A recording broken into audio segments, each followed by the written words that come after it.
All right, you come up with a great idea. You're excited about what the future holds. Now let's get online right now, buy some cheap hosting, and get going, right?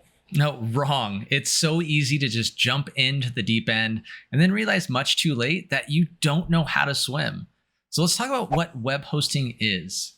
In its most basic terms, web hosting is the service that enables an individual or an organization to publish a website on the internet. And while we might think that a website is something that only exists digitally, physical resources are also needed to power internet content, mainly in the form of servers. Different websites have different needs, so a variety of web hosting services exist. The type that's best for your business will depend on a variety of things, including the type of business, the amount of website traffic, and how many visual assets are on your site. Additionally, there are a lot of hosting companies that offer different options. So when evaluating a web hosting provider, we've got a few factors for you to consider. So the first factor to look out for is the average uptime, which is the average amount of time your website stays up within a given period of time.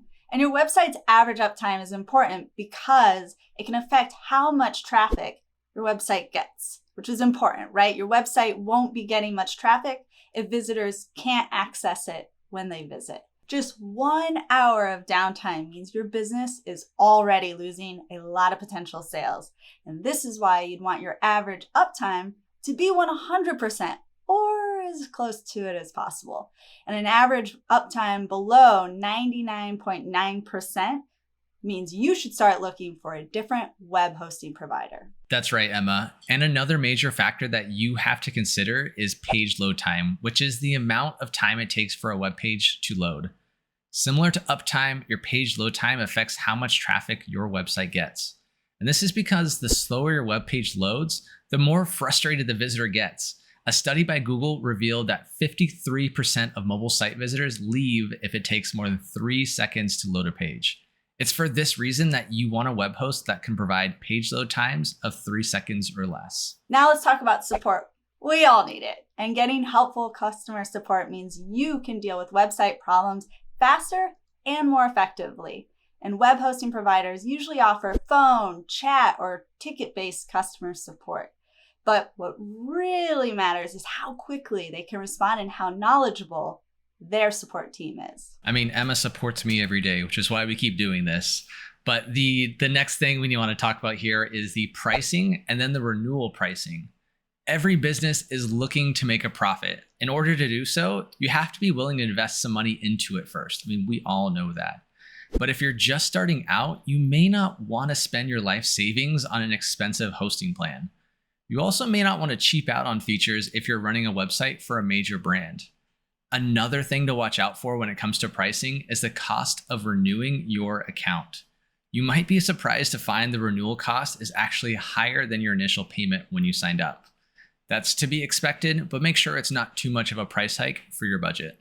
All right, now let's talk about bandwidth and storage. Web hosting bandwidth, if you are wondering, is the amount of data that a website can deliver to its visitors over a certain period of time. So the higher bandwidth a web hosting provider offers, guess what? The better. Similar to bandwidth, the more storage you get, the better. Storage or disk space is self-explanatory. It determines the amount of site content you can store, which includes text, images, code, databases, and even emails.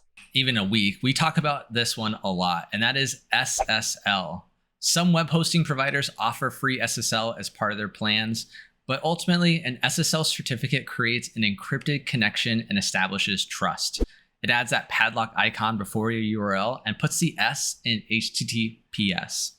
They help secure your website transactions by encrypting any information going through it. And this is important, especially for e-commerce websites. The last major factor to consider are backups. And your web hosting provider should ideally offer regular website backups or at least make it easy for you to do yourself.